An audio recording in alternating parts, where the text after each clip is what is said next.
Alright guys, we got the cab up off the frame. We got our boards ran underneath it.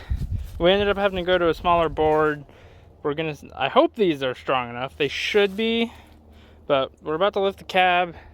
We're gonna do one jack, or we're gonna do the regular jack on this side, and then our only other option is our high lift, so it'll be on the other side. And we're just gonna go back and forth between the front and back until it's high enough to roll it out.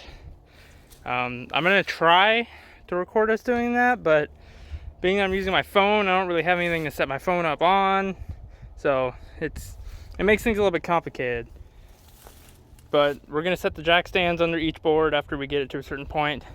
I think we're gonna start with just getting it jacked up and setting the boards on the jack stand with it all the way down. Once all four are like that, we'll go up a notch on all four, up until we're high enough to roll the frame out.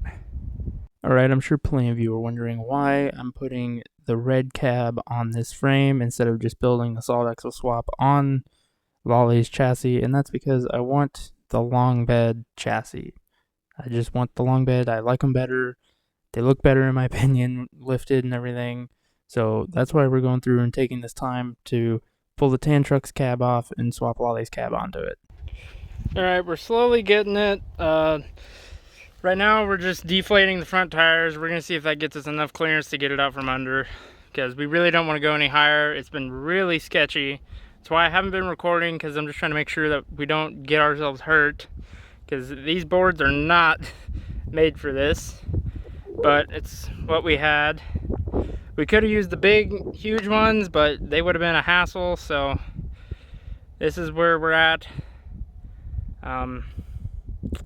Probably end up having to get the Blazer to tow the frame out from under it with these tires completely flat. I don't know, we might be able to push it. But once this cab's off, we got to put a set of wheels and tires on another frame we have over there, the one that has Lolly's bed on it.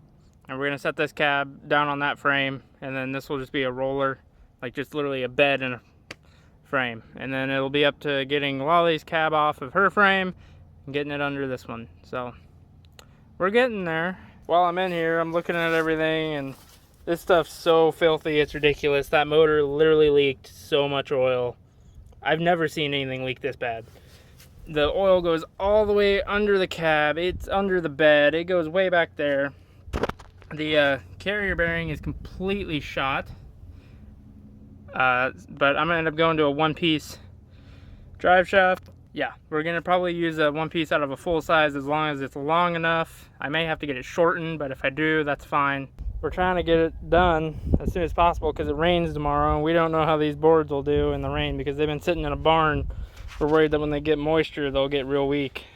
All right, we now have a space cab. It's ready to go on its first freaking voyage. It's a rocket ship. No, we got it off. Like I said, we had to deflate the tires.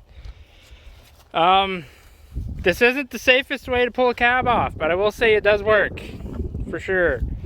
Now we gotta get the other frame over here to set this cab down on, and then that's gotta get cleaned. There's a little bit of rust in the cab mount, the actual like metal bracket on... Yeah. They're both on my side. Yeah, they're both over there. The front one and the back one both need a little bit of work. So I'm gonna do that, as well as clean up the frame and everything. But I mean, it's off. It's the first cab we've ever pulled, and it worked pretty well. Sketch, but you know, it gets the job done. Yeah, I'd say when we go to pull Lolly's cab off, we'll probably build something for the engine hoist. Because, yeah, this was sketch, and it did crush the pinch welds underneath, which, I mean, it doesn't really matter a whole lot because it's getting up with rock sliders and everything, like on Lolly's cab. So, well, it didn't crush him. But, I mean, it bowed him out. But I mean, this is just so sketch. I'd rather have a safer way of doing this.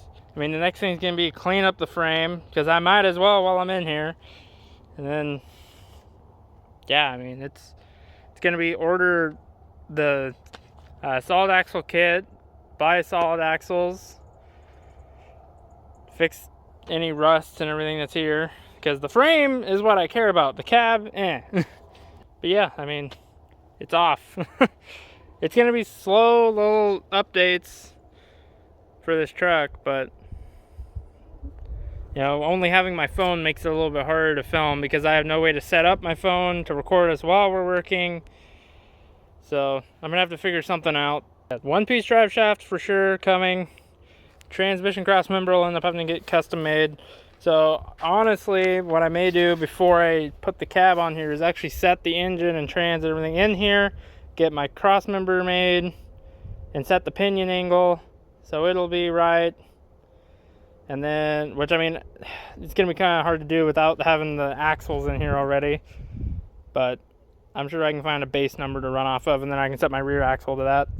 But yeah, set the engine and everything in here, get a cross member made while there's no cab on here because we don't have the royalties of a lift. It'd be nice to have. Yeah. Even if we did, we couldn't fit one in there. Yep. So we'll probably do that before we put the cab on, pull the engine back out, set the cab down, shove it back in again, because the issue with, I would just leave the engine and trans everything in here, but the SM465, I don't know how the shifter is going to line up and everything.